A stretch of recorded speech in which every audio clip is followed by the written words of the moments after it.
Hindi sa malakas na sigaw nagsimula ang pagtatapos. Nagsimula ito sa isang katahimikang mas matalas pa sa anumang talim. Nakatayo si Elara sa harap ng malawak na bintana ng kanilang penthouse unit sa Bonifacio Global City, tanaw ang kumikinang ng mga ilaw ng syudad na tila mga bituing ninakaw mula sa langit. Ngunit ang ganda ng tanawin ay hindi naabot ang kanyang mga mata. Ang lahat ng kanyang pansin ay nasa lalaking nakatayo sa likod niya, ang kanyang asawang si Daniel, na ang bawat paghinga ay tila nagdaragdag sa bigat ng hangin sa loob ng silid. Wala na Elara basag ni Daniel sa katahimikan. Ang kanyang boses na dating naglalaman ng pangako at pagmamahal ay walang laman ngayon, isang malamig na ugong. Wala nang natira. Dahan-dahang lumingon si Elara. Ang puso niya'y tumitibok na may kasamang takot at pagkalito. Anong ibig mong sabihin, Daniel, ang negosyo? Isang mapait na tawa ang kumawala sa mga labi ni Daniel. Negosyo. Matagal nang patay ang negosyo. Ang lahat ng ito? Ikinumpas niya ang kanyang kamay sa paligid ng marangyang kondo. Ang mga sasakyan, ang mga alahas na suot mo, lahat yan, hiniram lang natin sa oras. At ngayon, oras na para magbayad. Bawat salita ay parang suntok sa sikmura ni Elara. Ang buhay na akala niya'y matatag at perpekto ay gumuho sa loob lamang ng ilang segundo. 11 taon ang pagsasama, 2 anak, isang buhay na binuo nila mula sa wala. Lahat ba ay isang kasinungalingan? Pero paano? Bakit hindi mo sinabi sa akin, nanginginig niyang tanong? Para ano? Para sermonan mo ako? Para sabihin mong mas magaling ka, sanang nagpatakbo nito? Ang kanyang boses ay tumaas puno ng hinanakit.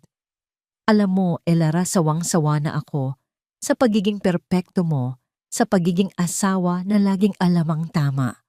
Nakakasakal. Sa gitna ng pagkabigla, isang pangalan ang biglang pumasok sa kanyang isip. Ang pangalang narinig niyang binanggit ng isang kaibigan, isang bulong na binaliwala niya. Si Camille. May kinalaman ba siya rito? Ang pagbabago sa mukha ni Daniel ay sapat ng sagot. Nawala ang galit at napalitan ng isang malamig na pagwawalang bahala na mas masakit pa. At least si Camille, naiintindihan niya ako. Hindi niya ako hinuhusgahan. Tinatanggap niya ako. Isang matinis na tunog ng nababasag na salamin ang pumuno sa katahimikan.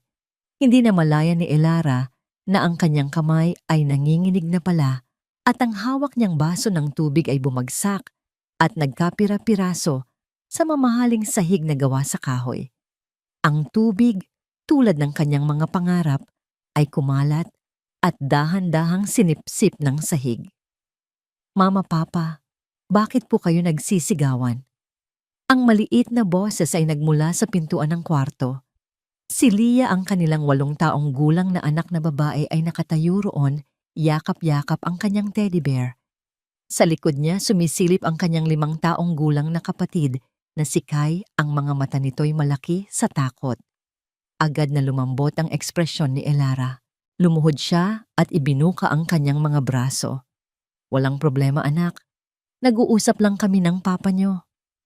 Ngunit hindi lumapit ang mga bata. Ang kanilang mga mata ay nakatuon kay Daniel, na ngayon ay naglalakad patungo sa kanilang kwarto. Magbihis kayo. Utos ni Daniel. Sa mga bata, ang boses niya ay wow lang anumang emosyon.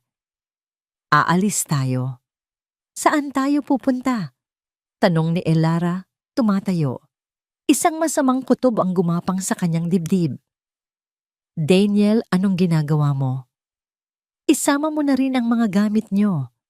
Ang pinaka-importante lang, isang maleta bawat isa. Sabi ni Daniel, hindi pinapansin ang kanyang tanong. Walang nagawa si Elara kundi sundin. Sa loob ng sumunod na kalahating oras, kumilos siya na parang isang robot. Inilagay niya sa mga maleta ang mga damit ng mga bata, ang kanilang mga paboritong laruan, ilang gamot. Para sa sarili niya, kinuha niya ang ilang mahahalagang dokumento, ang natitirang pera, sa kanyang pitaka at ang mga lumang litrato ng kanilang pamilya noong masaya pa sila. Nang bumaba sila sa basement parking, hindi ang kanilang Montero Sport ang itinuro ni Daniel. Sa halip iginiya niya sila sa isang luma at gasgas na pickup truck na hindi pa nakikita ni Elara kailanman. "Sumakay na kayo," sabi ni Daniel, binubuksan ang pinto sa likod para sa mga bata. "Daniel, saan mo kami dadalhin?" Pakiusap ni Elara, ang kanyang boses ay basag na. "Parang awa mo na kausapin mo ako." Sa wakas ay tiningnan siya ni Daniel, ngunit ang mga mata nito ay mata ng isang estranghero. "Dadalhin ko kayo sa bago niyong tirahan, isang lugar kung saan nababagay ang mga taong wala ng halaga." Ang biyahe ay isang mahabang nakabibinging katahimikan. Mula sa maingay na kalsada ng busy tinahak nila ang South Luzon Expressway, pagkatapos ay ang Star Tollway. Bawat kilometrong lumilipas ay naglalayo sa kanila mula sa buhay na kilala ni Elara. Si Lia ay nakatingin lang sa bintana, tahimik na tumutulo ang mga luha. Si Kai naman ay nakatulog sa kandungan ng kanyang ina, pagod sa tensyon na hindi niya maintindihan. Pagkatapos ng halos 3 oras, lumiko sila mula sa pangunahing kalsada patungo sa isang baku-bakong daan na lupa. Ang mga modernong gusali ay napalitan ng mga puno ng niyog at mga simpleng bahay. Ang hangin ay naging mas mainit, mas maalinsangan at may amoy ng lupa at nabubulok na mga dahon. Huminto ang sasakyan sa harap ng isang kinakalawang na tarangkahan. Nakasabit dito ang isang halos mabura ng karatula na gawa sa kahoy, Crossendal Plantation. Itinulak ni Daniel ang tarangkahan na gumawa ng isang nakakakilabot na tunog ng pag-angal at ipinasok ang sasakyan. Ang bumungad sa kanila ay isang tanawing tila kinuha mula sa isang bangungot. Isang malawak na lupain na puno ng mga puno ng kape na tuyot at kulay abo. Ang kanilang mga sanga ay pilipit at walang dahon, tila mga kamay ng kalansay na nakaunat sa langit humihingi ng tulong. Ang damo ay mataas at tuyo. Sa dulo ng lupain nakatayo ang isang malaking bahay na lumaang pintura nito'y natuklap na at ang ilang bintana ay basag. "Nasaan tayo, Mama?" Bulong ni Lia, ang takot ay malinaw sa kanyang boses. Bumaba si Daniel mula sa sasakyan at walang pakialam na ibinagsak sa maalikabok na lupa ang kanilang mga maleta. Humarap sa kanila si Elara, ang kanyang mga mata ay nagtatanong nagmamakaawa. "Ito ang pamana sa akin ng tito ko," sabi ni Daniel, ang kanyang boses ay walang buhay. Isang plantasyon ng kapeng barako na 8 taon nang hindi namumunga. Lupa na hindi man lang mapakinabangan. Isang kabiguan tulad mo. Hindi mo kami maaaring iwan dito," sabi ni Elara, humahakbang palapit. "Daniel, ang mga bata, paano kami mabubuhay dito? Walang kuryente, walang tubig." Sa sandaling iyon, isang itim na sedan ang huminto sa labas ng tarangkahan. Bumukas ang bintana sa panig ng pasahero at nakita ni Elara ang mukha ni Camille.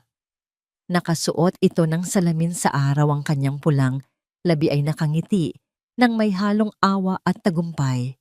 Doon na unawaan ni Elara ang lahat. Planado ito. Hindi lang siya itinatapon, ipinagpapalit siya. "Paalam, Elara," sabi ni Daniel. Kinuha niya ang isang susi mula sa kanyang bulsa at ibinato ito sa paanan ni Elara. Gumulong ito sa alikabok. "Iyan ang susi ng bahay. Gawin mo kung anong gusto mo. Mamatay kayo sa gutom para sa akin." Tumalikod si Daniel nang walang lingon-lingon. Naglakad siya patungo sa naghihintay na sasakyan, sumakay sa tabi ni Camille at mabilis na umalis. Nag-iwan ito ng makapal na alikabok na tila isang pangit na paalam na humalo sa luha sa mga pisngi ni Elara. Nakatayo si Elara roon, hindi makagalaw, habang ang tunog ng sasakyan ay unti-unting naglalaho. Ang dalawa niyang anak ay mahigpit na nakakapit sa kanyang mga binti. Ang kanilang mga iyak ay ang tanging tunog na sumisira sa nakakatakot na katahimikan ng paligid. Dahan-dahan sa paglubog ng araw sa kanluran, bumuhos ang kulay kahel at lila sa kalangitan. Ngunit para kay Elara, ang tanging kulay na nakikita niya ay ang kulay abo ng mga patay na puno at ang kadiliman na papalapit. Habang ang gabi ay bumabalot sa abandonadong plantasyon, naramdaman ni Elara ang lamig. Hindi dahil sa hangin, kundi dahil sa katotohanang kasama ng paglubog ng araw ay ang paglubog din ng buong buhay na kanyang kilala. Ang lahat ay natapos na. At sa lugar na ito, kung saan ang lahat ay tila patay, doon sila iniwan upang harapin ang isang bagong simula na hindi niya alam kung paano sisimulan. Ang susing bakal ay malamig at mabigat sa nanginginig na palad ni Elara. Habang papalapit siya sa malaking bahay, tila ba ang bawat hakbang ay hinihila pababa ng mismong lupaing iyon, isang paalala ng bigat ng sitwasyong ibinato sa kanya.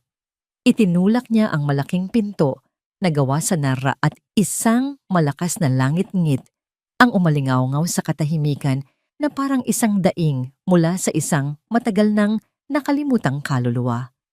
Ang amoy na sumalubong sa kanila ay isang pinaghalong amoy ng alikabok amag at pag-iisa. Makakapal na agiw ang nakasabit sa mga sulok ng kisame na parang maruruming kurtina. Ang sahig na dating makintab na kahoy ay natatakpan na ngayon ng makapal na alikabok at mga ipot ng daga. Isang sirang upuan ang nakahandusay sa isang sulok at ang mga natitirang muebles ay nababalutan ng puting kumot na ngayon ay kulay abo na dahil sa dumi. Ang sinag ng papalubog na araw na tumatagos sa maruruming bintana ay nagbigay liwanag sa mga alikabok na lumilipad sa hangin na tila mga munting kaluluwang hindi matahimik.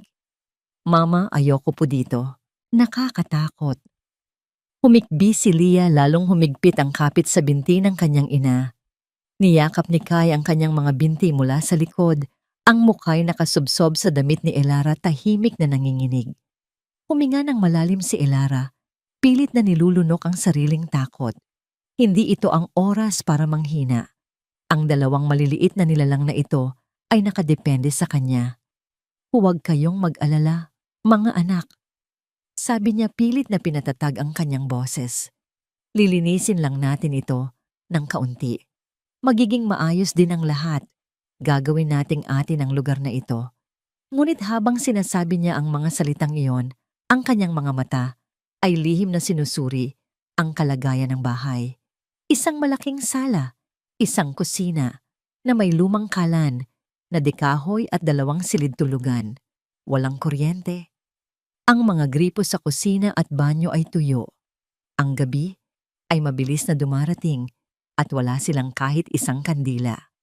Sa natitirang liwanag, kumilos sila gamit ang isang sirang sanga ng puno bilang walis at ang kanilang mga kamay para alisin ang pinakamakakapal na agiw.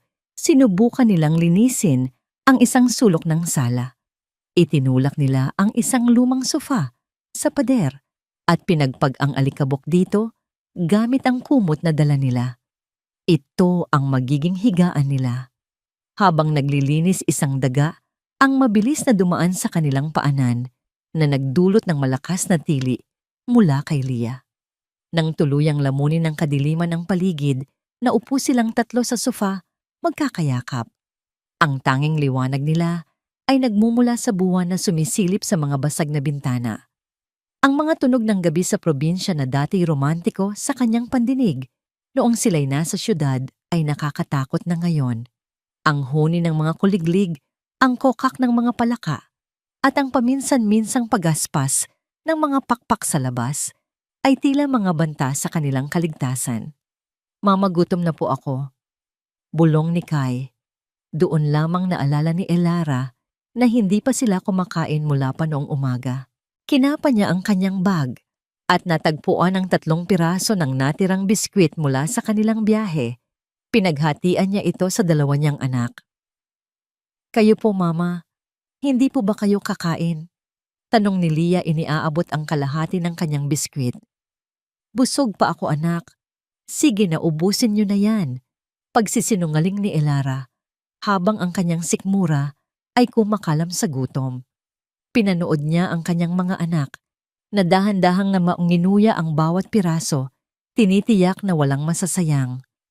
Ilang sandali pa, dahil sa pagod at takot, nakatulog ang mga bata sa kanyang kandungan. Ngunit si Elara ay nanatiling gising. Sa katahimikan ng gabi, ang mga salita ni Daniel ay paulit-ulit na umalingaw-ngaw sa kanyang isipan. Isang kabiguan tulad mo. Mamatay kayo sa gutom para sa akin. Ang mga luhang pinigilan niya sa buong araw ay nagsimulang dumaloy. Tahimik siyang umiyak, ang bawat patak ay naglalaman ng sakit ng pagkakanulo ng kahihiyan at ng matinding takot para sa kinabukasan ng kanyang mga anak. Nagising si Elara sa unang sinag ng araw na tumama sa kanyang mukha. Masakit ang kanyang likod at leeg mula sa pagkakaupo buong gabi. Maingat niyang inihiga ang mga bata sa sofa at tahimik na lumabas ng bahay. Sa liwanag ng umaga, mas malinaw niyang nakita ang lawak ng kapabayaan. Ang plantasyon ay isang sementeryo ng mga puno ng kape. Ngunit ang unang pangangailangan ay tubig. Naalala niya ang nakita niyang isang lumang poso malapit sa likod bahay. Lumapit siya rito. Ang hawakan ay kinakalawang at matigas. Ginamit niya ang buong lakas ng kanyang katawan para itulak at hilahin ito. Sa una, isang nakakabinging tunog ng kalawang lamang ang kanyang narinig. Ngunit hindi siya sumuko. Paulit-ulit niya itong ginawa. Ang pawis ay tumatagaktak sa kanyang noo hanggang sa may narinig siyang mahinang tunog ng tubig na umaakyat. Makalipas ang ilang sandali, isang maliit na agos ng malinaw at malamig na tubig ang bumuhos mula sa gripo. Uminom siya gamit ang kanyang mga kamay at ang tubig na yon ay parang buhay na dumaloy sa kanyang pagod na katawan. Ito ang kanyang unang maliit na tagumpay. Pagkatapos magigib ng tubig gamit ang isang lumang balde na natagpuan niya, ginising niya ang mga bata at pinaghilamos. Ang susunod na problema pagkain. Ang natitirang pera sa kanyang pitaka ay kulang-kulang 500 piso. Maglalakad tayo papunta sa bayan, sabi niya sa mga bata. Bibili tayo ng pagkain. Ang paglalakad ay isang pagsubok. Ang daan ay maalikabok at ang araw ay matindi. Kinailangan niyang kargahin si Kai na mabilis mapagod. Makalipas ang halos 1 oras ng paglalakad, natanaw nila ang mga unang bubong ng kabayanan. Ang bayan ay maliit at simple. Mga bahay na yari sa kahoy, isang maliit na palengke at isang simbahan. Ang mga tao ay napapatingin sa kanila, isang babaeng halatang taga-syudad, nagusot ang damit at may dalang 2 batang mukhang pagod. Ang mga mapanuring tingin ay parang mga karayom na tumutusok sa kanyang balat. Pumasok sila sa isang maliit na tindahan. Magandang umaga po, bati ni Elara sa matandang babaeng nagbabantay, si Aling Carmen. Magandang umaga din, Ineng. Sagot ng matanda, hindi inaalis ang tingin sa kanila. Bago ka lang dito? Opo, doon po kami sa lumang plantasyon ng mga Crosendal. Mahinang sagot ni Elara. Tinaasan siya ng kilay ni Aling Carmen. Abay, matagal nang walang nakatira doon. Delikado roon, Ineng. Pilit nang ngumiti si Elara. Kailangan po naming masanay. Bumili siya ng 1 kilong bigas, kalahating dosenang itlog, asin at mantika. Halos kalahati ng kanyang pera ang nawala. Habang naglalakad sila palabas, nakaramdam si Elara ng matinding pag-iisa. Naupo sila sa isang bangko sa plaza ng bayan para magpahinga. Si Lia at Kai ay kumakain ng tinapay na binili niya. Habang pinagmamasdan niya ang kanyang mga anak, isang matandang lalaki na nakaupo sa kabilang dulo ng bangko ang nagsalita. Ikaw ang asawa ng pamangkin ni Don Ricardo, sabi ng matanda. Hindi ito tanong kundi isang pahayag. Nagulat si Elara. Tiningnan niya ang lalaki. Payat ito, kulubot na ang balat na kulay kape dahil sa sikat ng araw at ang kanyang mga mata sa kabila ng edad ay matalas at puno ng talino. Paano? Paano niyo po nalaman? Ako si Andres, pagpapakilala ng matanda. Dito na ako lumaki sa bayang ito. Kilala ko ang bawat pamilya, lalo na ang mga Crosendal. Ako ang dating katiwala ng plantasyong yon noong nabubuhay pa si Don Ricardo. Biglang nagkaroon ng kislap ng interes si Elara. Katiwala po, alam niyo po ang tungkol sa lugar na yon. Tumango si Mang Andres. Kabisado ko ang bawat puno roon. Inalagaan ko ang mga yon na parang sarili kong mga anak. Sayang at napabayaan ng mga sumunod na may-ari. Tumingin siya kay Elara ng may halong awa. Narinig ko ang nangyari. Ang walang kwentang si Daniel. Naramdaman ni Elara ang pamumula ng kanyang mga pisngi dahil sa hiya. Yumuko siya. Patay na po ang lahat doon, Mang Andres. Wala nang pag-asa. Isang mahinang tawa ang kumawala sa matanda. Itinuro niya ang isang kalapati na dumapo sa kanyang paanan. Tingnan mo ang ibong yan. Akala mo ba'y mahina? Pero kaya niyang lumipad ng milya-milya para makahanap ng pagkain. Muli siyang tumingin kay Elara at sa pagkakataong ito, ang kanyang mga mata ay puno ng isang kakaibang liwanag. Ang mga punong yon ay hindi patay hidya. Sabi niya, ang kanyang boses ay mahinahon ngunit puno ng katiyakan. Natututulog lang sila. Kinabukasan kasabay ng pag-awit ng mga tandang, dumating si Mang Andres. Wala siyang dalang magarbong kagamitan, isang luma, at matalas na itak lamang na nakasukbit sa kanyang baywang, at isang bayong na naglalaman ng pandesal, at isang botelya ng kapeng barako na siya mismo ang nagtimpla. Ang simpleng almusal na yon na ibinahagi nilang tatlo ni Lia at Kai sa isang lumang mesa sa labas ng bahay ay ang pinakamasarap na pagkaing natikman ni Elara sa loob ng nagdaang 2 araw. Pagkatapos kumain nagsimula ang kanilang paglilibot. Naglakad si Mang Andres sa pagitan ng mga hilerang tila patay na puno ng kape na may paggalang ng isang taong bumibisita sa libingan ng mga dating kaibigan. Humihinto siya sa bawat puno, hinahaplos ang tuyot na balat nito at marahang binabali ang isang maliit na sanga. Tingnan mo, Hija, sabi niya, ipinapakita kay Elara ang loob ng nabaling sanga. Sa gitna ng pagkatuyo, may manipis na linya ng kulay berde. May buhay pa rito. Humihinga pa siya, nag-aabang lang. Sa bawat puno na kanilang tinitingnan, itinuturo ni Mang Andres ang mga senyales ng buhay na hindi nakikita ng karaniwang mata. Ang bahagyang pamamaga sa puno, kung saan maaaring sumibol ang bagong usbong, ang ugat, na kahit natabunan ay nananatiling matibay sa ilalim ng lupa. Para siyang doktor na sinusuri ang isang pasyenteng matagal ng komatose, ngunit nakakahanap ng tibok ng puso.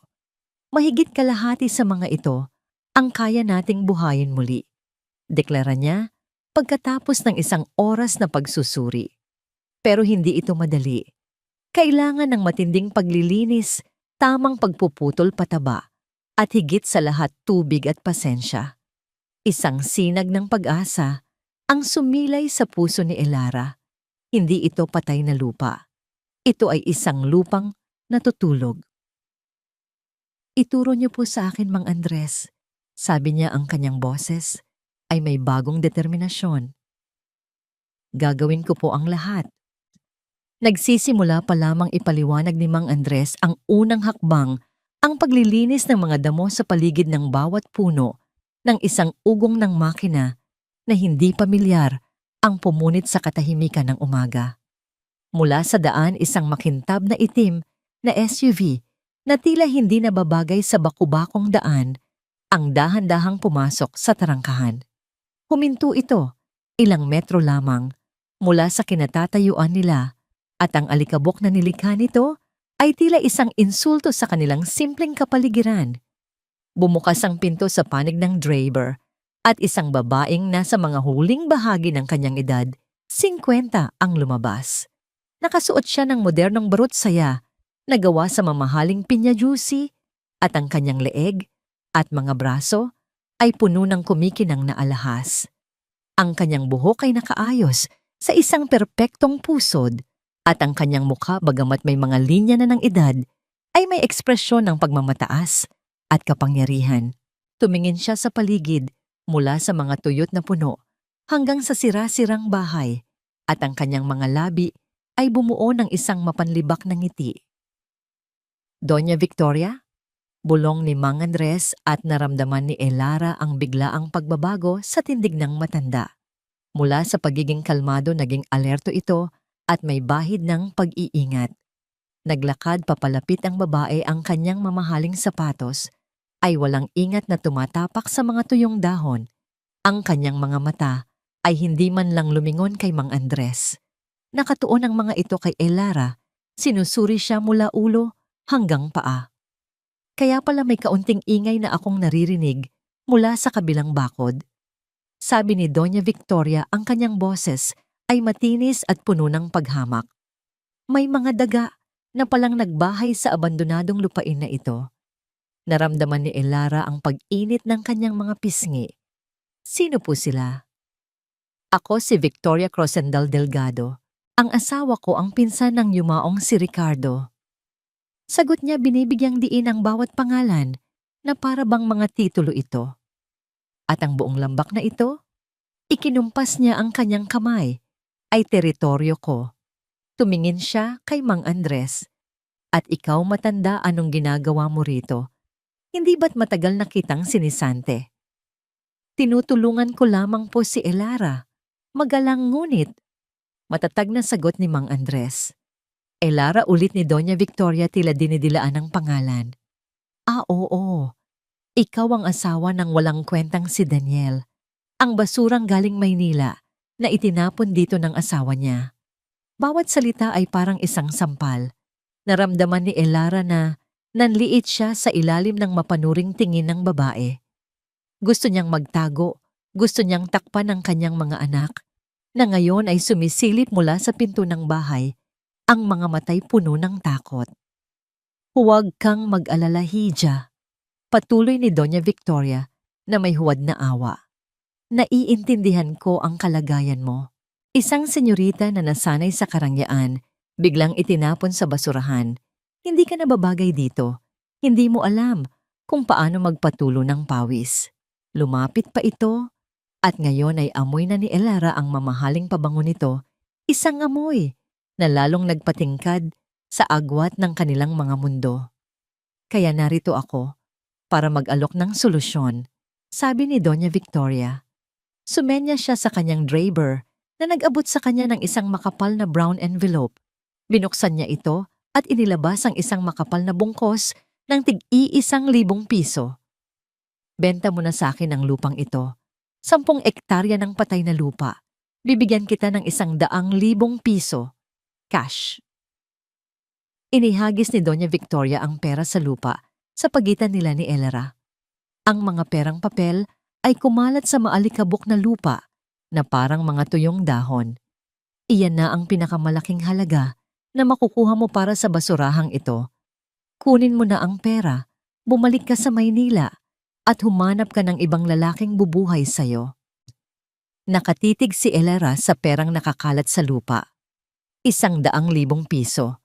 Sapat na para makapagsimula sila sa ibang lugar. Sapat na para makaalis sa bangungot na ito. Ngunit habang nakatingin siya sa pera, hindi solusyon ang nakita niya, kundi ang pinakamatinding insulto na natanggap niya sa kanyang buhay. Ang pagtapon ni Daniel sa kanya ay masakit, pero ang pagtatapon ng pera ng babaeng ito sa kanyang paanan na para siyang pulubi ay ibang klase ng sakit. Gumising ito sa isang bagay, sa loob niya isang bagay na matagal nang natutulog. Lahat ng sakit, lahat ng hiya, lahat ng takot na naramdaman niya sa loob ng huling 24 na oras ay nag-ipon-ipon sa kanyang dibdib. Nakita niya sa kanyang isipan ang umiiyak na mukha ng kanyang mga anak, ang gutom nila, ang takot nila. At pagkatapos ay nakita niya ang mapanlibak na mukha ni Doña Victoria.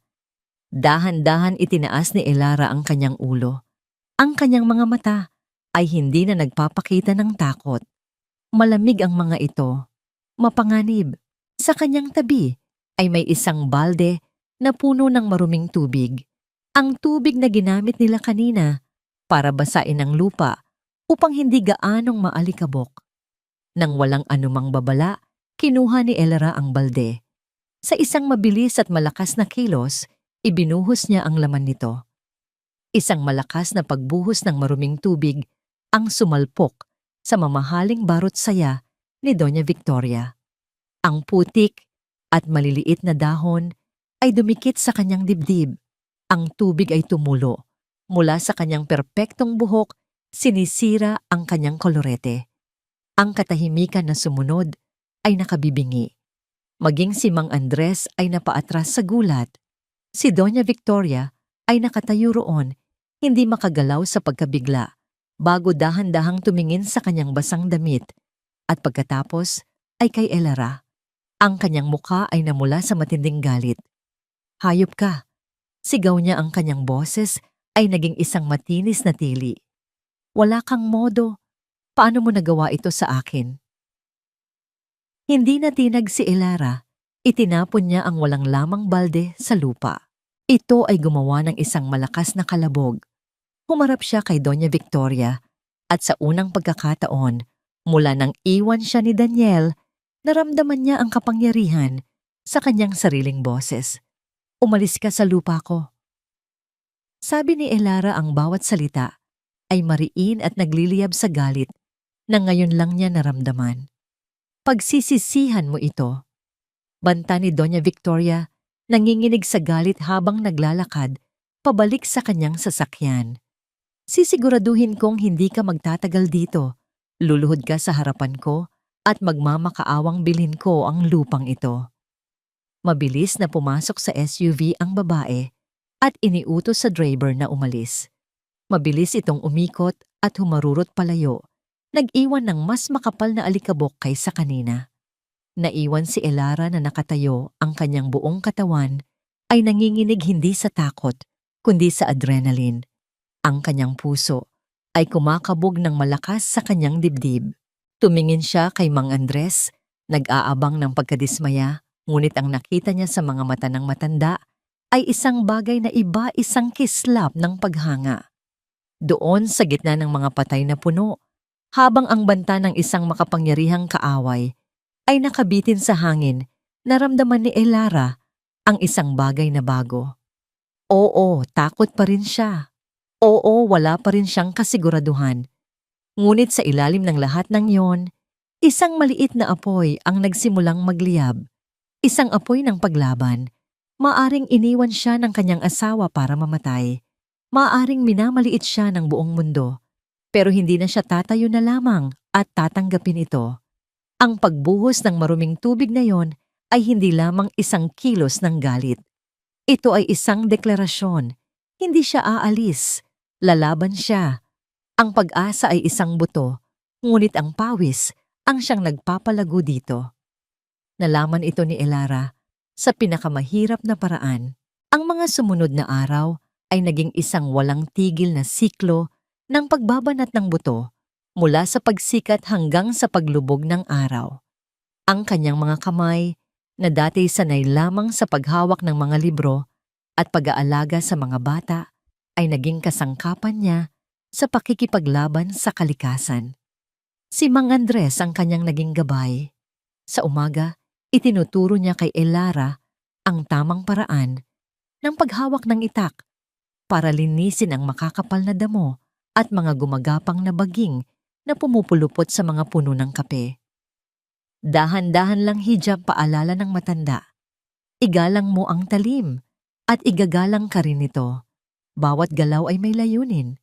Sa una, ang bawat paghampas ni Elara ay malamya at walang direksyon. Mabilis siyang napapagod. Ngunit sa paglipas ng mga araw, ang kanyang mga galaw ay naging mas tiyak, mas malakas. Naramdaman niya ang paggising ng mga kalamnan sa kanyang braso at likod. na hindi niya alam na mayroon pala siya. Ang unang paltos na lumitaw sa kanyang palad ay pumutok at humapding ngunit hindi niya ito ininda. Tiniis niya ang sakit at di nagtagal ang malambot na balat ay napalitan ng makapal na kalyo isang sagisag ng kanyang pagsusumikap. Ang mga bata, sa kanilang sariling paraan, ay tumutulong. Si Leah, na may likas na pagiging masinop ang tagabunot ng mas maliliit na damo. Si Kai naman, sa kanyang walang sawang enerhiya ang taga-ipon ng mga natabas na sanga at damo sa isang bunton. Sila ang kanyang munting hukbo. Ang kanilang mga tawanan at kwentuhan habang nagtatrabaho ay nagsisilbing musika sa gitna ng kanilang paghihirap, isang paalala kung para kanino ang lahat ng kanyang ginagawa. Ngunit ang pawis ay hindi nabibili sa tindahan. Ang kanilang naipong pera ay paubos na at ang bigas at itlog ay hindi sapat. Isang hapon, habang sila'y nagpapahinga sa ilalim ng isang malaking puno ng mangga, nakita ni Elara ang kanyang pag-aalala sa mga mata ni Mang Andres. Kailangan natin ng pera, Mang Andres. Aminado niya. Ang pagbuhay sa mga puno ay aabuti ng buwan marahil taon. Hindi kami mabubuhay sa pag-asa lamang. Tumingin ang matanda sa isang bahagi ng plantasyon na hindi pa nila nalilinis kung saan mas makakapal ang mga ligaw na halaman. Mayroon pang isang pamana si Don Ricardo dito. Sabi niya, isang bagay na maaaring makatulong sa ngayon. Iginiya niya si Elara patungo sa lugar na yon. Sa gitna ng mga baging nakatago ang ilang matatandang puno na may malalapad na dahon at kakaibang bunga na nakadikit sa mismong puno. Mga puno ng kakao. Sabi ni Mang Andres, itinanim ito ni Don Ricardo para sa kanyang asawa na mahilig sa mainit na tsokolate. Hindi kasing dami ng kape pero pinabayaan lang din. Baka may mapakinabangan pa tayong bunga. Sinuri nila ang mga puno at sa kanilang kagalakan nakakita sila ng ilang hinog na bunga na kulay dilaw at kahel. Gamit ang itak ni Mang Andres, maingat nilang kinuha ang mga ito. Sa loob ng bawat bunga ay naroon ang mga butil na nababalutan ng puting sapal. Tablea, sabi ni Elara, isang alaala mula sa kanyang lola sa probinsya ang biglang bumalik. Marunong po akong gumawa ng tablea. Ang sumunod na araw ay ginugol nila sa kusina. Ang proseso ay mahirap at nangangailangan ng pasensya. Inuna nilang ibilad sa araw ang mga butil ng kakao sa loob ng ilang araw hanggang sa ito'y matuyo. Pagkatapos, sinangag nila ito sa isang lumang kawali sa ibabaw ng apoy na gawa sa kahoy. Isang mayaman at masarap na amoy ng tsokolate ang pumuno sa hangin, isang amoy na nagbigay ng pansamantalang ginhawa sa kanilang pagod na mga katawan. Pagkatapos, sangagin, kinailangan nilang gilingin ang mga butil. Dahil wala silang modernong kagamitan, ginamit nila ang isang lumang gilingang bato na natagpuan ni Mang Andres sa bodega. Salitan sila ni Elara sa pagpihit ng mabigat na bato, dinudurog ang mga sinangag na butil hanggang sa maging isang makapal at mamantikang pasta. Ang huling hakbang ay ang paghubog nito. Ginamit nila ang mga takip ng garapon para gawing molde. Si Leah at Kai ang naging tagabalot. Kumuha sila ng mga tuyong dahon ng saging pinainitan nito ng bahagya sa apoy upang lumambot at maingat na ibinalot ang bawat piraso ng tablea. Ang kanilang munting produksyon 50 piraso ng maitim mabango at purong tablea. Noong araw ng palengke, maagang gumising si Elara. Naligo siya gamit ang malamig na tubig mula sa poso at isinuot ang kanyang pinakamalinis na damit. Inilagay niya ang mga nakabalot na tablea sa isang bayong. Bago umalis, hinalikan niya ang kanyang mga anak. Bantayan niyo si Mang Andres. Pabiro niyang sabi. Sa palengke humanap siya ng isang maliit na pwesto. Inilatag niya ang isang malinis na tela sa isang kahon at ipinatong doon ang kanyang mga paninda. Tablea po purong kakao gawang kamay. Alok niya, ngunit ang mga tao ay dumadaan lamang. Tinitingnan siya ng ilan ng kanyang ayos na halatang hindi taga roon at ang kanyang produkto na walang tatak. Isang ale ang huminto at tiningnan ang tablea.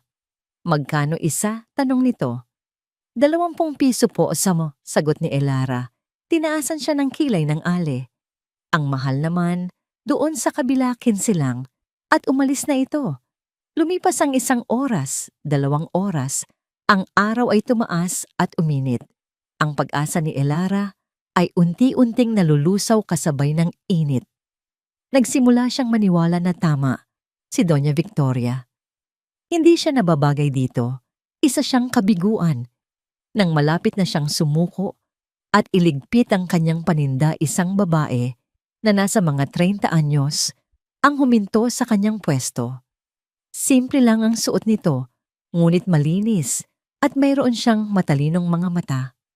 Miss, pwedeng tumingin? Tanong ng babae. Sige po, mahinang sagot ni Elara. Kinuha ng babae ang 1 piraso ng tablea, inamoy ito at sinuri ang pagkakabalot. Ikaw ang gumawa nito. Tumango si Elara. Opo, mula po sa mga lumang puno ng kakao sa plantasyon ng mga Crosendal. Ako si Grace, pagpapakilala ng babae.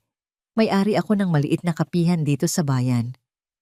Muli niyang inamoy ang tablea. Mayaman ang amoy, mukhang hindi tinipid sa pagsangag. Bumili siya ng 2 piraso. Bago umalis, lumingon siya. Kung masarap ito, babalik ako. Ang 40 pisong kinita ni Elara ay parang 1,000,000 piso sa kanyang pakiramdam. Hindi dahil sa halaga, kundi dahil ito sa katotohanang may isang taong nagtiwala. Nang sumunod na linggo, bumalik si Elara sa palengke. Sa pagkakataong ito, habang nag-aayos pa lamang siya ng kanyang paninda, si Grace ay papalapit na. Naubos ko na, sabi ni Grace na may ngiti. Masarap nga. Yung mga customer ko sa kapihan nagustuhan nila ang hot chocolate na ginawa ko. Malinamnam at hindi lasang asukal. Huminga siya ng malalim. Ganito kukunin ko lahat ng magagawa mo para sa susunod na linggo. Babayaran kita ng diretsyo. Hindi mo na kailangang magbilad sa araw dito. Napatulala si Elara. Totoo po. Oo, bigyan mo ako ng 20 piraso bawat linggo sa ngayon. Kung magpapatuloy na magustuhan ng mga customer, dadagdagan natin. Nang hapong yon, umuwi si Elara na hindi lang may dalang bigas at isda, kundi may dalang isang kasunduan. Isang maliit na sinulid ng pag-asa na maaari niyang kapitan. Pagdating niya sa plantasyon, hindi siya nagpahinga. Dala ang perang kinita, dumiretso siya sa bodega. Hinanap niya ang mga lumang kasangkapan. Kumuha siya ng 1 pala at 1 pares ng gunting na pangputol. Kinakalawang ang mga ito, ngunit kaya pang gamitin. Pumunta siya sa isa sa mga puno ng kape na pinakamalapit sa bahay. Naalala niya ang mga turo ni Mang Andres. Gamit ang gunting, pinutol niya ang mga tuyong sanga. Gamit ang palahinukay niya ang tuyong lupa sa paligid ng puno para lumuwag ito. Ang pawis ay muling bumasa sa kanyang damit, ngunit iba na ang pakiramdam ngayon. Hindi na ito pawis ng desperasyon, kundi pawis ng pamumuhunan. Nang gabing iyon, habang mahimbing na natutulog ang kanyang mga anak, lumabas si Elara. Tumingala siya sa langit na puno ng bituin. Pagkatapos ay tumingin siya sa mga puno ng kape na nakatayo na, parang mga anino sa dilim. Huminga siya ng malalim, pinuno ang kanyang mga baga ng hangin ng probinsya. Hindi na ito amoy ng pag-iisa, kundi amoy ng pagkakataon. Hinaplos niya ang magaspang na balat ng isang puno. Hindi ko kayo susukuan. Bulong niya sa mga ito na parang mga kaibigan. Hindi tayo susuko. Sa ilalim ng tahimik na buwan, isang pangako ang binitiwan. Isang babae at isang lupain, parehong iniwanan, parehong minamaliit. Ngunit sa gabing iyon, nagpasya sila. Sabay silang lalaban. Lumipas ang 1 buwan na puno ng nakagawi ang hirap at maliliit na tagumpay. Ang lingguhang order ni Grace para sa tablea ay nagbigay sa kanila ng sapat na pondo para sa pang-araw-araw na pangangailangan. Nakabili na sila ng gasera para sa gabi at ang hapagkainan nila ay hindi na laging itlog at bigas lamang. Ngunit ang tunay na kagalakan ni Elara ay hindi nagmumula sa perang pumapasok kundi sa mismong lupa. Isang umaga, habang personal niyang dinidiligan ang isang hilera ng mga puno ng kape, gamit ang tubig mula sa poso, isang bagay ang pumukaw sa kanyang pansin. Sa isa sa mga pinakamatandang puno, sa isang sanga, na akala niya'y tuluyan ng tuyo, merong isang maliit na buko. Isang napakaliit kulay berdeng tuldok ng buhay na sumisibol mula sa kulay abong balat. Napaluhod si Ellara. Maingat niyang hinawakan ang lupa sa paligid nito na para bang isang sagradong bagay ang kanyang natuklasan. Ang lahat ng kanyang pagod, ang mga kalyo sa kanyang kamay, ang sakit sa kanyang likod, lahat ay biglang naglaho. Pinalitan ito ng isang dalisay at matinding kagalakan na nagpatulo sa kanyang mga luha. "Liyakay, Mang Andres, halikayo." Sigaw niya, ang kanyang boses ay nanginginig sa tuwa. Nagunahan sa paglapit ang mga bata at ang matanda. Nang makita nila ang tinuturo ni Ellara, maging ang mukha ni Mang Andres, na sanay na sa mga himala ng kalikasan, ay nagliwanag. Nagsimula na siya. Bulong ng matanda na may pagkamangha. "Ginising mo na siya, Hija." Ang unang usbong na iyon ay sinundan pa ng iba. Sa loob ng sumunod na 2 linggo, ang plantasyon na dating sementeryo ay nagsimulang magpakita ng mga pira-pirasong kulay berde. Bawat bagong usbong ay isang maliit na milagro na ipinagdiriwang nilang 4. Ang pag-asang dati isang buto lamang ay nagsisimula ng mag-ugat at tumubo. Ngunit sa bayan, may ibang binhi na itinatanim binhi ng inggit at paninira. Ang balita tungkol sa babaeng taga Maynila na unti-unting binubuhay ang abandonadong plantasyon ay mabilis na kumalat. At ang balitang ito ay nakarating siyempre sa mga tainga ni Doña Victoria. Isang araw ng palengke, napansin ni Ellara na ang mga dating bumabati sa kanya ay umiiwas ng tingin. Ang ilang suki na nagsisimula nang bumili ng kanyang tabli ay hindi na lumapit. Narinig niya ang mga bulungan habang siya'y dumadaan. Siya raw yun. Gumagamit daw ng kung anong kemikal mula sa syudad. Kaya siguro mabilis bumalik ang mga dahon. Baka lason yan. Narinig ko na sinabi raw ni Doña Victoria na delikado ang mga produkto niyan. Nasaktan si Ellara. Ang bawat bulong ay parang tusok ng karayom. Alam niya kung saan nanggagaling ang lason at hindi ito mula sa kanyang bukid. Kinausap niya si Grace sa kapihan. "Oo, Ellara, narinig ko rin." Malungkot na sabi ni Grace. "May mga nagtatanong na sa akin kung ligtas daw ba ang tableya mo. Siyempre ipinagtanggol kita. Sinabi kong alam kong malinis ang gawa mo." Ibinigay niya ang bayad para sa linggong yon. "Huwag kang mag-alala, hindi ako naniniwala sa kanila. Pero mag-iingat ka. Malakas ang impluwensya ni Doña Victoria sa bayang ito." Umuwi si Ellara na mabigat ang dibdib. Ang paninira ng tao ay isang uri ng salot na mas mahirap puksain kaysa sa mga damo. Ngunit wala siyang panahon para magmukmok dahil isang mas tunay at mas mapanirang salot ang nag-aabang sa kanya. Kinaumagahan napansin ni Kai ang isang bagay na kakaiba habang sila'y naglalakad. "Mama, bakit po may mga butas ang mga dahon?" Tanong ng bata. Itinuturo ang isa sa mga bagong usbong na puno. Lumapit si Ellara at sinuri ito. Ang maliliit at malulusog na dahon na kahapon lang ay buo pa ngayon ay may maliliit na butas. Sa ilalim ng isang dahon, nakita niya ang salarin, isang kumpol ng maliliit at kulay berdeng uod na walang awang ginunguya ang usbong. Sinuri niya ang iba pang mga puno. Ang salot ay mabilis kumalat.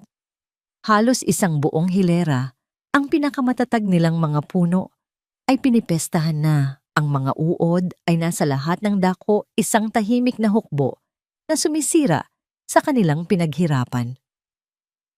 Isang alon ng panik ang bumalot kay Ellara. "Mang Andres," sigaw niya, ang kanyang boses ay puno ng pagkasindak. Mabilis na dumating ang matanda. Isang tingin pa lang sa mga dahon, alam na niya ang problema. Peste ng uod. Sabi niya ang kanyang noo ay kumunot sa pag-aalala. Mabilis itong kumalat. Kung hindi natin ito mapipigilan, kakainin nila ang lahat ng bagong usbong at mamamatay muli ang mga puno. Anong gagawin natin? Bibili po ako ng pesticide. Sabi ni Elara handa nang tumakbo pabalik sa bayan. Huwag. Mabilis na pigil ni Mang Andres. Ang mga chemical na yon ay papatay hindi lang sa mga uod, kundi pati sa mga bubuyog at sa lupa mismo. Gagawin nitong baog ang ating bukid sa katagalan. At bibigyan mo lang ng dahilan si Doña Victoria para sabihing tama siya. Pero paano natin sila lalabanan? Tanong ni Elara, ang pag-asa ay muling nauubos. Tila ba ang bawat hakbang niya pasulong ay sinusundan ng 2 hakbang paatras. Lalabanan natin sila sa paraan ng kalikasan, sabi ng matanda. Mayroon akong alam na paraan na itinuro pa sa akin ng aking lolo. Kailangan natin ng dahon ng neem bawang at maraming sili. Ang sumunod na 2 araw ay naging isang desperadong pakikidigma. Nagpunta sila sa kabilang baryo kung saan may mga puno ng neem. Nagbayad si Elara para sa isang sako ng mga dahon.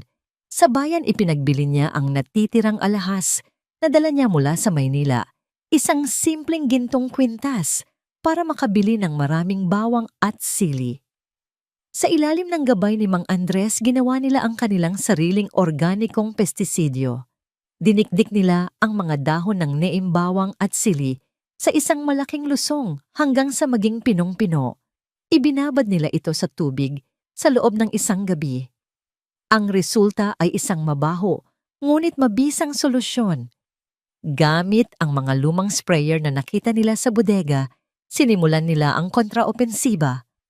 Isa-isang binumba ni Elara ang bawat puno, tinitiyak na mababasa ang bawat dahon, lalo na ang ilalim nito. Ang amoy ay matapang at nakakasulasok. Si Lia at Kai, na may takip na tela sa kanilang mga ilong at bibig, ay tumulong sa pag-alis ng mga uod gamit ang tingting. Ito ay isang nakakapagod at tila walang katapusang gawain. Araw-araw kailangan nilang ulitin ang proseso. May mga gabing halos sumuko na si Elara. Nauupo siya sa hagdan ng bahay umiiyak sa pagod at frustrasyon habang pinagmamasdan ang pinsalang nagawa ng mga uod. Baka tama sila, Mang Andres. Sabi niya isang gabi, ang kanyang boses ay basag. Baka hindi ko talaga kaya ito. Naupo ang matanda sa tabi niya. Ang pagsasaka hija ay hindi lang pagtatanim. Ito ay pakikipaglaban. Laban sa init, laban sa ulan, laban sa peste, at minsan laban sa sarili mong pagdududa. Tumingin siya sa mga bituin. Ang pinakamadilim na bahagi ng gabi ay bago mag-umaga. Huwag kang susuko ngayon. Pinakinggan ni Elara ang matanda. Kinabukasan bumangon siyang muli at hinarap ang giyera. Pagkatapos ng halos 2 linggo ng walang humpay na pag-aasikaso, nagsimula silang makakita ng pagbabago. Ang bilang ng mga uod ay unti-unting nababawasan. Ang mga bagong dahon na tumutubo ay nananatiling buo at walang butas. Ang matapang na amoy ng kanilang organikong solusyon ay naging amoy ng tagumpay. Isang hapon habang naglalakad si Elara sa hilera na pinakamatinding tinamaan ng peste, wala na siyang nakitang kahit isang uod. Ang mga puno, bagamat may mga pilat sa kanilang mga dahon, ay nakatayo pa rin. At sa gitna ng mga nasirang dahon, may mga bagong usbong na sumisibol, mas luntian at mas matatag kaysa dati. Napangiti si Elara, isang ang ngiti na nagmula sa kaibuturan ng kanyang pagod, ngunit matatag na kaluluwa. Hindi pa tapos ang laban. Marami pang darating na pagsubok. Ngunit sa araw na yon nanalo sila.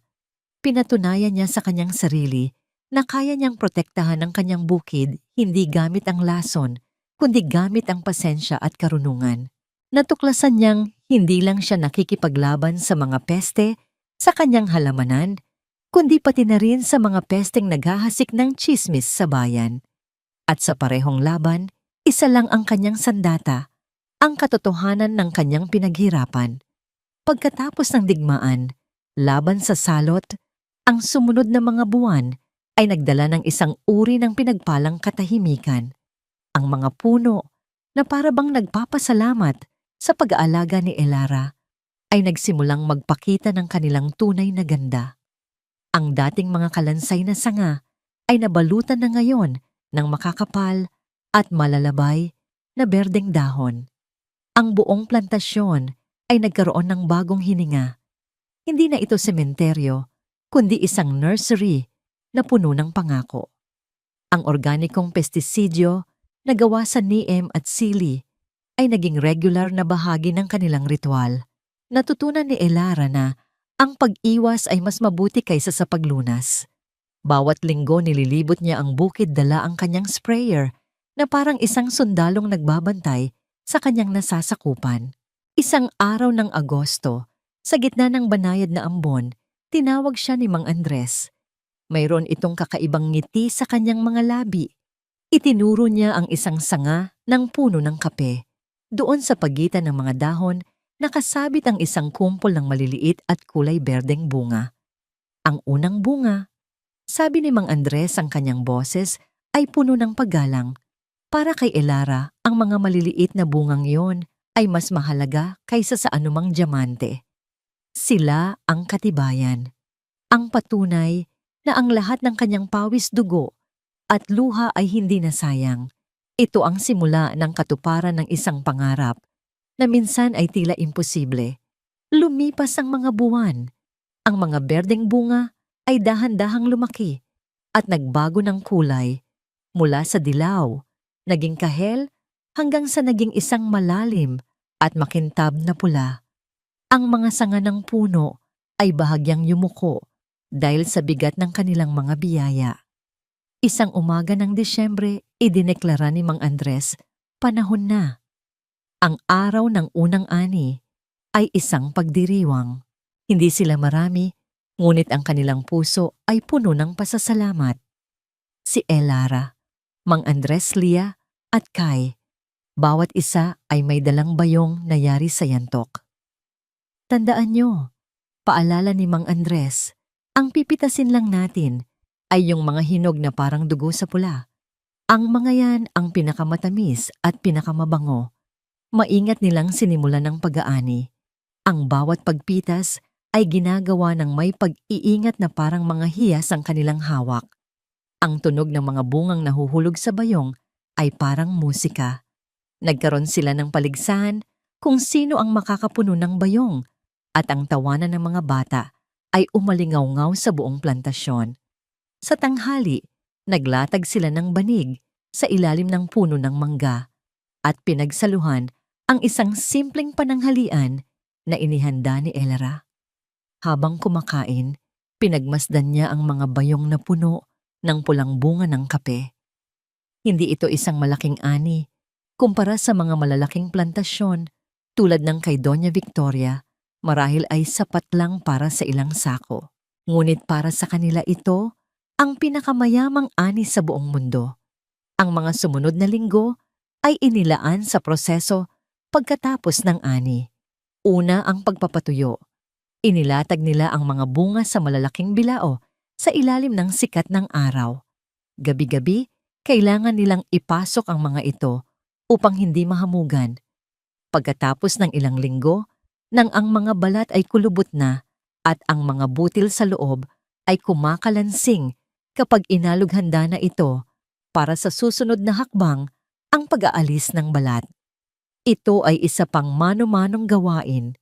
Gamit ang isang malaking lusong at halo dahan-dahan nilang dinikdik ang mga tuyong bunga upang matanggal ang balat nang hindi nadudurog ang butil sa loob.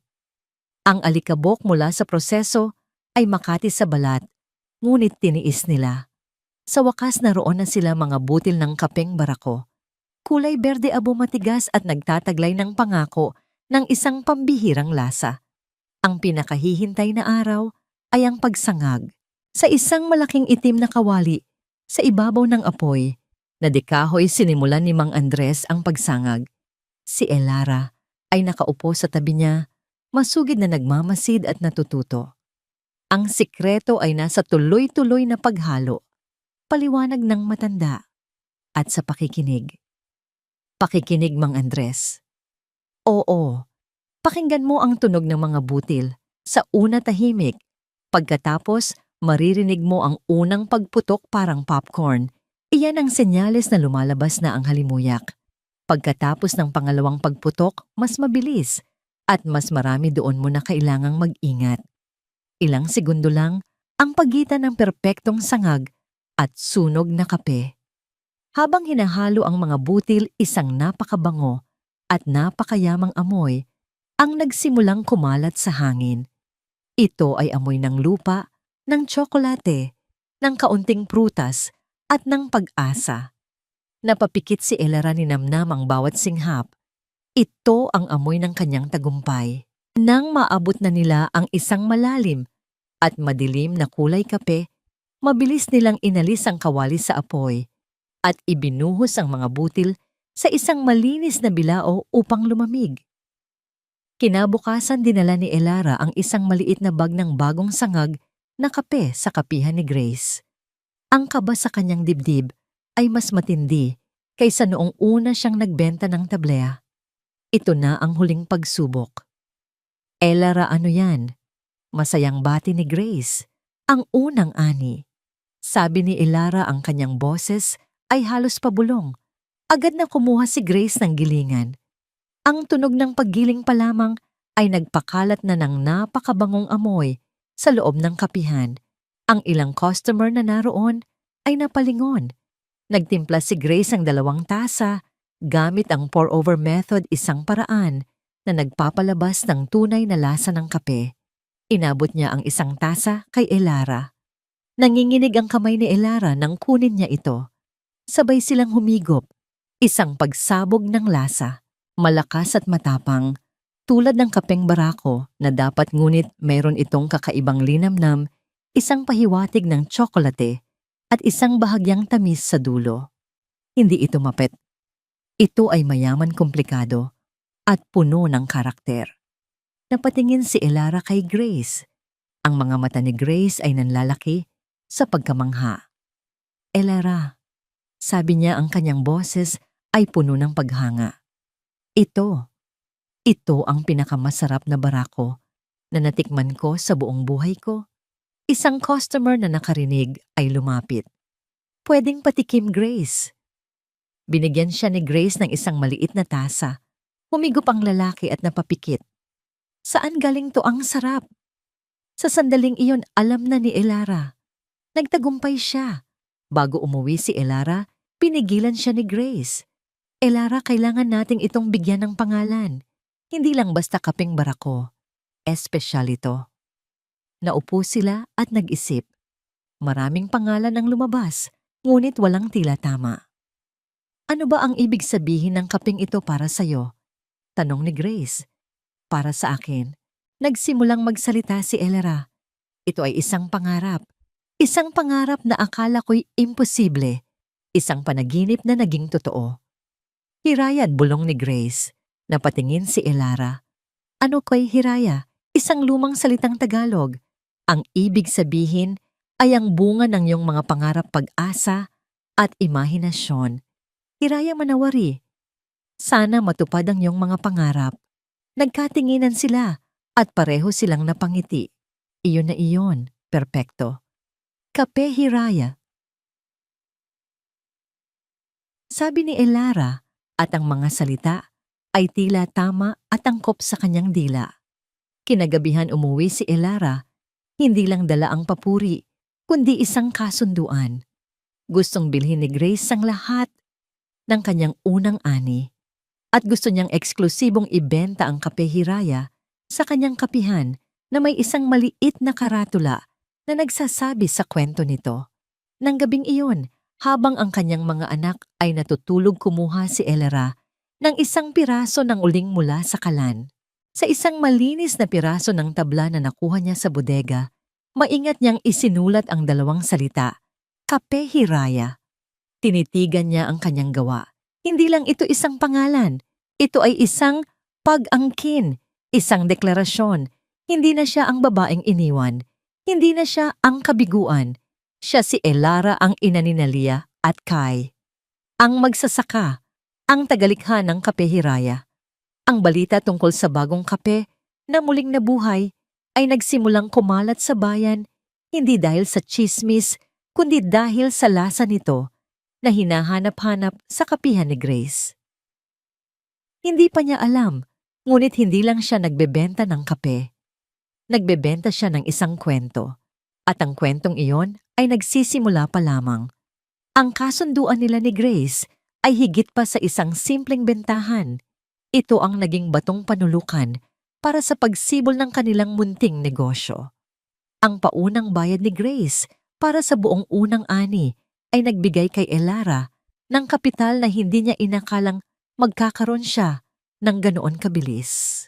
Hindi ito malaking halaga sa sukat ng mundo ng pagnenegosyo, ngunit para sa isang babaeng nagsimula sa 3 pirasong biskwit ay isang kayamanan. Ang unang ginawa ni Elara ay pagtibayin ang kanyang pundasyon. Sa halip na gastusin ang pera sa mga pansamantalang luho, inisip niya ang hinaharap. Lumapit siya sa lokal na kooperatiba ng mga magsasaka sa bayan, isang maliit na tanggapan na madalas niyang nadadaanan.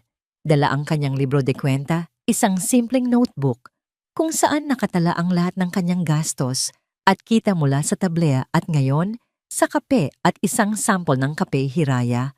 Humarap siya sa namamahala ng kooperatiba, si Ginang Reyes, isang babaeng kilala sa pagiging mahigpit ngunit patas. Sa unang may pag-aalinlangan si Ginang Reyes, ngunit nang matikman niya ang kape at makita ang metikulosong talaan ni Elara, dahan-dahang nagbago ang kanyang ekspresyon.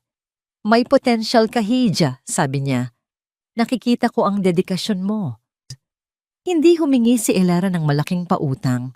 Ang kailangan lang niya ay sapat na pondo para makabili ng 2 importanteng bagay, isang dipedal na makinang pantanggal ng balat ng kape para mapabilis ang kanilang trabaho at 2 trabahador na makakatulong sa mas mabibigat na gawain sa plantasyon. Naaprubahan ang kanyang maliit na loan. Ang pagtitiwalang yon mula sa kooperatiba ay isang malaking hakbang para sa kanya, isang pagkilala mula sa komunidad na hindi na siya isang tagalabas. Ang unang 2 empleyado ng Kape Hiraya ay sina Mang Carding at Mang Lito, 2 magsasaka mula sa Karatig Baryo na nawalan ng trabaho nang magsara ang isang maliit na sakahan. Sila ay nasa edad na, ngunit ang kanilang mga kamay ay sanay sa lupa at ang kanilang kaalaman sa pagsasaka ay malawak. Sa kanilang tulong ang mga gawaing inaabot ng linggo para kay Elara at Mang Andres ay nagagawa na nila sa loob ng ilang araw. Nagsimula silang magtanim ng mga bagong puno ng kape sa mga bakanteng espasyo gamit ang mga piling butil mula sa kanilang unang ani. Ang susunod na binili ni Elara mula sa kanyang kinita ay isang segunda manong multicab. Kupas na ang pintura nito at may kalampag ang makina, ngunit para kay Elara ito ay parang isang bagong-bagong Mercedes. Ito ang simbolo ng kanyang kalayaan. Hindi na niya kailangang maglakad ng 1 oras papunta sa bayan. Maaari na siyang mag-deliver ng tablea at kape ng mas mabilis. Maaari na niyang ihatid at sunduin ang kanyang mga anak mula sa eskwelahan na kanilang pinapasukan sa bayan, isang maliit na pampublikong paaralan na masaya nilang pinasukan. Ang buhay sa plantasyon ay unti-unting nagkaroon ng ritmo. Sa umaga pagkatapos ihatid ang mga bata si Elara at ang kanyang mga tauhan ay nagtatrabaho sa bukid. Sa tanghali, sabay-sabay silang manananghalian, nagkwekwentuhan sa ilalim ng puno ng mangga. Sa hapon habang nagpapahinga ang mga lalaki, si Elara naman ang nag-aasikaso sa pagpapatuyo at pagproseso ng tablea na ngayon ay mas dumami na ang produksyon dahil sa patuloy na pag-order ni Grace at ng ilang maliliit na tindahan sa bayan. Ang plantasyon ay hindi na tahimik. Napuno na ito ng tunog ng trabaho, tawanan at pag-asa. Isang hapon, halos 1 taon, pagkatapos niyang dumating sa plantasyon, isang sulat ang dumating para sa kanya inihatid ng kartero na ngayon ay regular nang dumadaan sa kanilang lugar. Ang sobre ay mula sa isang kilalang law firm Sa Makati, kinabahan si Elara. Sa loob nito ay ang mga papeles ng diborsyo. Binuksan niya ito nang may panginginig sa kamay. Binasa niya ang bawat salita. Formal, malamig.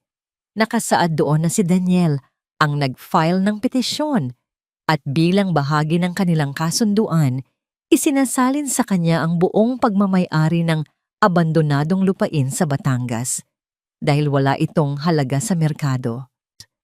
Walang hinihingi si Daniel para sa sustento ng mga bata at wala rin siyang inaalok.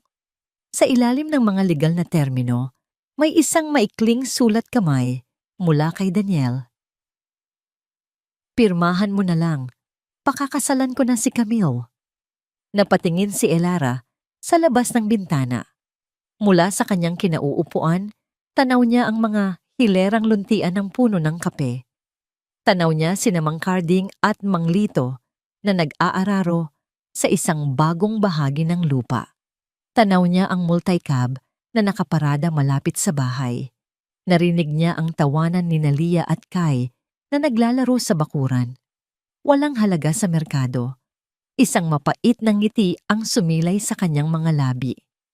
Kinuha niya ang bolpen at nang walang anumang pag-aalinlangan, inilagda ang kanyang pangalan sa bawat pahina. Ang pirma na yon ay hindi lang pagpayag sa diborsyo. Ito ay isang pagputol sa huling hibla na nag-uugnay sa kanya sa kanyang nakaraan. Tiniklop niya ang mga dokumento, inilagay sa sobre at tinawag si Lia. Anak, pakisabi sa kartero, bukas ipadala niya ito pabalik. Ano po yan, Mama? Tanong ni Lia. Papeles lang, anak. Sagot ni Elara. Papeles ng ating kalayaan. Kinabukasan naramdaman ni Elara ang isang kakaibang gaan. Para siyang isang ibon na nakawala sa hawla. Upang ipagdiwang ang bagong yugtong ito, nagpasya siyang gawin ang isang bagay na matagal na niyang pinaplano. Kumuha siya ng isang makapal na tabla ng kahoy mula sa bodega. Sa tulong ni Mang Andres, nilinis at kininis niya ito. Kumuha siya ng pintura at isang maliit na brotsa. Sa loob ng ilang oras sa ilalim ng sikat ng araw, maingat niyang iginuhit ang bawat letra. Nang matapos ipinatayo niya ito sa tulong ni Mang Carding at Mang Lito sa mismong tarangkahan kung saan ibinagsak ni Daniel ang kanilang mga gamit. Ito ay isang simpleng karatula, ngunit ang mga salita ay malinaw at matatag. Kape Hiraya. Ang pinakamatamis na barako ng Batangas. Nakatayo silang lahat sa harap nito, si Elara, ang kanyang mga anak, si Mang Andres at ang kanyang dalawang trabahador. Pinagmasdan nila ang karatulang sumasayaw sa hangin. Hindi na ito ang abandonadong plantasyon ng mga krosendal. Hindi na ito ang lugar kung saan sila itinapon. Hindi na ito ang simbolo ng kanyang kabiguan. Simula sa araw na yon ito na ang tahanan ng Kape Hiraya. Ito na ang kanilang tahanan. At ang karatulang yon ay hindi lang isang pangalan ng negosyo. Ito ay isang deklarasyon sa buong mundo, lalo na sa mga taong minamaliit siya, na si Elara ay narito para manatili, para lumago, at para anihin ang bunga ng kanyang mga pangarap. 2 taon. 2 taon ng walang humpay na pagbabanat ng buto ang nagbago sa anyo ng plantasyon at sa buhay ni Elara. Ang Kape Hiraya ay hindi na lamang isang lihim na hiyas na matatagpuan sa kapihan ni Grace. Ang pangalan nito ay unti-unti nang kumakalat sa mga kalapitbayan. Ang mga turista na dumadayo sa Batangas para sa mga beach ay nagsisimula nang hanapin ang kapihan sa bayan na nagbebenta ng kape mula sa muling nabuhay na plantasyon. Dahil dito, nagkaroon na si Elara ng 3 pang kliyente, 2 maliit na bed and breakfast at isang pasalubong center upang pasalamatan ng komunidad na yumakap sa kanila at upang ipagdiwang ang kanilang 2nd anibersaryo sa plantasyon. Nagpasya si Elara na magdaos ng isang maliit na salo-salo. Hindi ito isang magarbong pagdiriwang, kundi isang araw ng pagpapakilala sa kape, kung saan iniimbitahan niya ang kanyang mga suki, mga kasapi ng kooperatiba at ang mga pamilya ng kanyang mga empleyado. Ang araw ng pagdiriwang ay maliwanag at masaya. Naglagay sila ng mahahabang mesa na gawa sa kawayan sa ilalim ng mga puno ng mangga. Naghanda si Elara ng mga simpleng pagkain, pansit puto, at syempre, isang malaking termos ng bagong timplang kape, hiraya. Ang hangin ay puno ng tawanan ng mga bata at amoy ng sariwang kape. Si Elara, na nakasuot ng isang simpleng bestidang bulaklakin, ay abala sa pag-aasikaso sa kanyang mga bisita. Ang kanyang mukha ay nagliliwanag sa kasiyahan. Ito ang unang pagkakataon na ang plantasyon ay napuno ng saya sa halip na ng alaala ng sakit. Nasa kalagitnaan ng salo-salo habang si Mang Andres ay buong pagmamalaking nagkwekwento tungkol sa proseso ng pag-aani ng kape, isang tunog ng sasakyan ang pumukaw sa atensyon ng lahat. Isang luma at kalawanging tricycle ang huminto sa tarangkahan. Mula rito ay bumaba ang isang lalaki. Payat. Mas payat kaysa sa huling pagkikita nila. Ang kanyang dating makisig na pangangatawan ay naging anino na lamang. Ang kanyang buhok ay mahaba at magulo at mayroon siyang ilang araw ng balbas. Ang kanyang damit ay gusot at marumi. Amoy alak siya kahit sa layo na yon. Si Daniel. Ang masayang kwentuhan ay biglang naputol. Ang lahat ng mata ay napako sa bagong dating. Naramdaman ni Elara na ang kanyang mga anak na naglalaro malapit sa kanya ay biglang tumakbo sa kanyang likuran at kumapit sa kanyang bestida. Naglakad si Daniel papasok ang kanyang mga hakbang ay hindi sigurado tila lasing. Tumingin siya sa paligid sa mga bisita, sa mga mesang puno ng pagkain, sa mga batang naglalaro, sa mga puno ng kape na ngayon ay malulusog at luntian. Isang ekspresyon ng pagkalito at hindi paniniwala ang gumuhit sa kanyang mukha. Elara. Tawag niya, ang kanyang boses ay paos. Tila hindi siya makapaniwala sa kanyang nakikita. Huminga ng malalim si Elara, pinatatag ang kanyang sarili. Hindi na siya ang babaeng umiiyak na iniwan niya 2 taon na ang nakalipas. Dahan-dahan siyang humakbang palayo sa kanyang mga anak na parang isang inang leon na humaharang upang protektahan ang kanyang mga supling. Daniel, sabi niya, ang kanyang boses ay malamig at kontrolado. Anong ginagawa mo rito? Ito ba talaga yung lugar? Tanong ni Daniel, iginagala ang kanyang mga matang namumungay. Paano? Paano nangyari to? Akala mo mamamatay kami sa gutom. Diretsahang putol ni Elara sa kanya. Ang mga bisita ay tahimik na nanonood. Ang iba'y may pag-aalala. Ang iba'y may pag-uusisa. Isang tawa na walang saya ang kumawala kay Daniel. Tingnan mo nga naman, nagkamali ako. Mukhang maswerte ka pala, mama. Lumapit siya at ang amoy ng murang alak ay tumama sa ilong ni Elara. Baka naman pwede mo akong bahaginan ng swerte mo, Elara, para sa dati nating pinagsamahan. Wala ka nang babalikan dito, Daniel. Matigas na sabi ni Elara. Umalis ka na. Umalis ulit ni Daniel, ang kanyang boses ay biglang tumaas at naging agresibo. Bakit ako aalis? Lupa ko rin to. Ako ang nagdala sa'yo dito. At iniwan mo kami.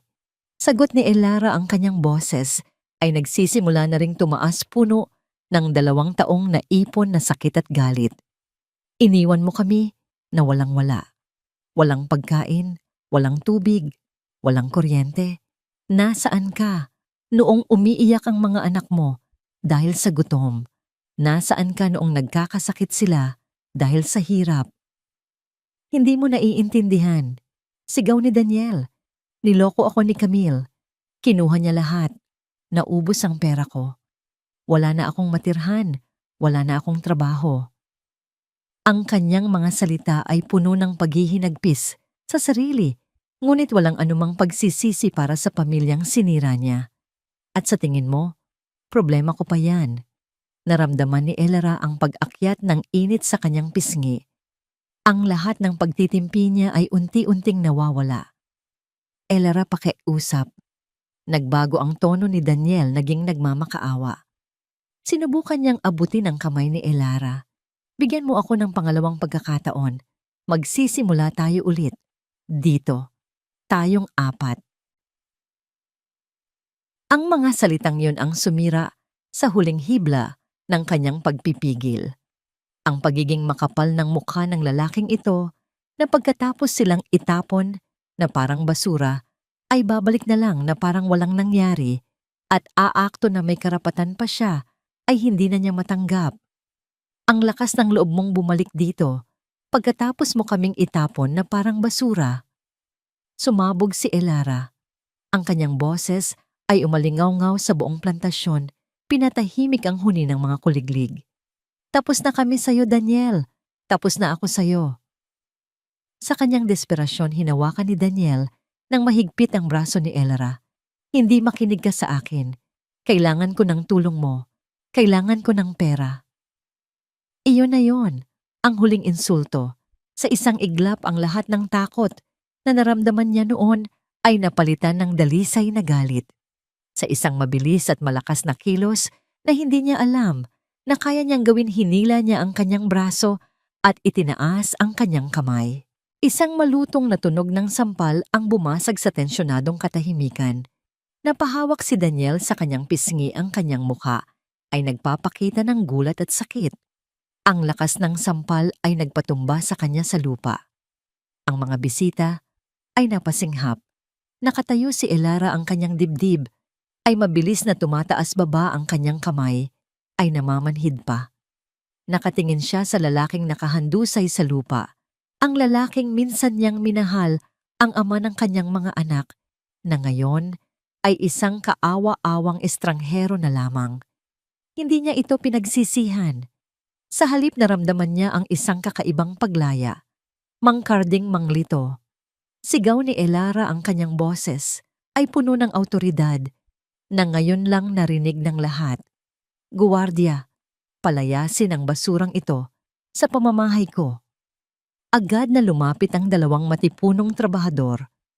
Tinulungan nilang tumayo si Daniel, ngunit hindi sa paraang magiliw. Kinaladkad nila siya habang siya'y nagpupumiglas at sumisigaw ng mga walang kwentang banta at sumpa. Hindi pa tayo tapos, Elara, babalikan kita.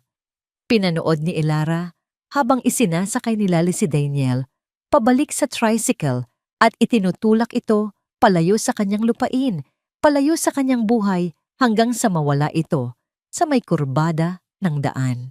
Nang mawala na si Daniel, isang nakabibinging katahimikan ang bumalot sa paligid.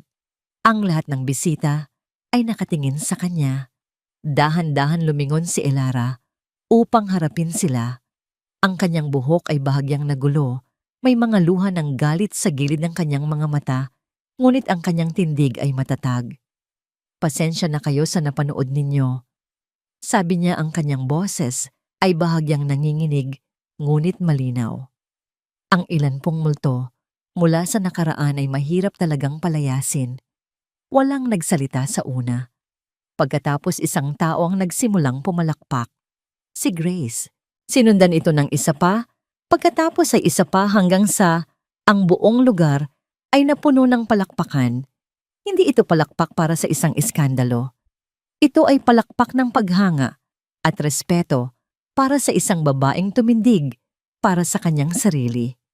Lumapit sa kanya si Leah at Kai at niyakap siya ng mahigpit. Okay lang po kayo, Mama? Tanong ni Leah. Yumuko si Elara at niyakap ang kanyang mga anak. Oo, anak. Ngayon mas okay na ako. Sa pagyakap niya sa kanila, alam ni Elara na ang insidenteng iyon, gaano man kapangit ay kailangan. Ito ang formal na paglilibing sa multo ng kanyang nakaraan. Si Daniel ay hindi na isang masakit na alaala. Isa na lamang siyang masamang panaginip na sa wakas ay nagisingan na niya. Nakatayo ng matatag sa lupang kanyang pinaghirapan sa harap ng mga taong rumerespeto sa kanya at sa piling ng mga anak na kanyang ipinaglalaban. Alam ni Elara na siya na ang tunay na may-ari ng kanyang buhay. At wala nang sinuman ang makakaagaw pa nito sa kanya. Ang eksena sa pagitan ni Elara at Daniel ay naging usap-usapan sa buong bayan, ngunit taliwas sa inaasahan niyang panunukso o negatibong tsismis ang nangyari, ay kabaligtaran. Ang kwento ng kanyang pagtindig, ang makapangyarihang sampal na umalingaw-ngaw sa plantasyon ay nagbigay sa kanya ng isang bagong imahe. Hindi na siya ang kaawa-awang babae mula Maynila. Siya na si Doña Elara, isang babaeng may paninindigan, isang babaeng hindi basta-basta magpapatalo. Ang respeto para sa kanya ay lumago, hindi lamang bilang isang magsasaka, kundi bilang isang leader. Ang insidente ay nagdulot din ng hindi inaasahang pag-angat sa kanyang negosyo. Ang mga taong dati nag-aalinlangan dahil sa mga paninira ni Doña Victoria ay nagsimulang maging mausisa. Ang kwento sa likod ng Kape Hiraya, isang kwento ng pagbangon mula sa pagkakanulo at pag-abandona, ay naging kasing bango ng kapeng kanyang tinitimpla. Ang kapihan ni Grace ay dinagsa ng mga bagong customer, lahat gustong matikman ng kape ng babaeng lumaban. Ang pag-angat na ito ay hindi nakaligtas sa matalas na mga mata ni Doña Victoria. Napansin niyang ang dating kinukutyang plantasyon sa tabi ng kanyang malawak na lupain ay hindi na isang mata sa tanawin. Ito na ay isang kakumpetensya. Ang mga turista na dati dumidiretso sa kanyang magarbong coffee tour ay minsan nang nagtatanong kung saan matatagpuan ang mas maliit at mas authentic na Kape Hiraya. Isang hapon, habang si Elara ay abala sa pag-supervise ng pag-aayos ng isang lumang bodega para gawing mas maayos na paggawaan ng tableya, isang pamilyar na itim na SUV ang muling pumasok sa kanyang tarangkahan. Sa pagkakataong ito, si Doña Victoria ay bumaba na may kasamang pilit na ngiti. Ang kanyang kasuotan ay mas simple at wala na ang dating mapagmataas na aura. Elara Hija, bati niya na para bang matalik silang magkaibigan. Kamusta na ang negosyo? Naririnig ko maganda raw ang takbo. Nagpunas ng kamay si Elara sa kanyang duster bago humarap. Maayos naman po, Doña Victoria. Salamat sa pagtatanong. Alam mo, pinag-iisipan ko. Sabi ng matanda, iginagala ang kanyang mga mata sa mga manggagawa. Napagtanto ko na mali ang naging simula natin. Pareho naman tayong nasa industriya ng kape. Bakit hindi tayo magtulungan? Pwede kong i-distribute ang produkto mo sa mga kontak ko sa Maynila. Isang partnership. Ano sa tingin mo? Tinitigan ni Elara ang babae. Nakikita niya ang kalkulasyon sa mga mata nito. Hindi ito alok ng pakikipagkaibigan kundi isang estratehiya. Kung hindi mo kayang talunin, bilhin mo o kontrolin mo. Naalala ni Elara ang paghagis nito ng pera sa kanyang paanan at ang mga paninirang puring ipinakalat nito. Isang mahinahong ngiti ang gumuhit sa mga labi ni Elara. Maraming salamat po sa alok ninyo, Donya. Pero sa ngayon po, mas gusto kong palakihin ang Kape Hiraya sa sarili kong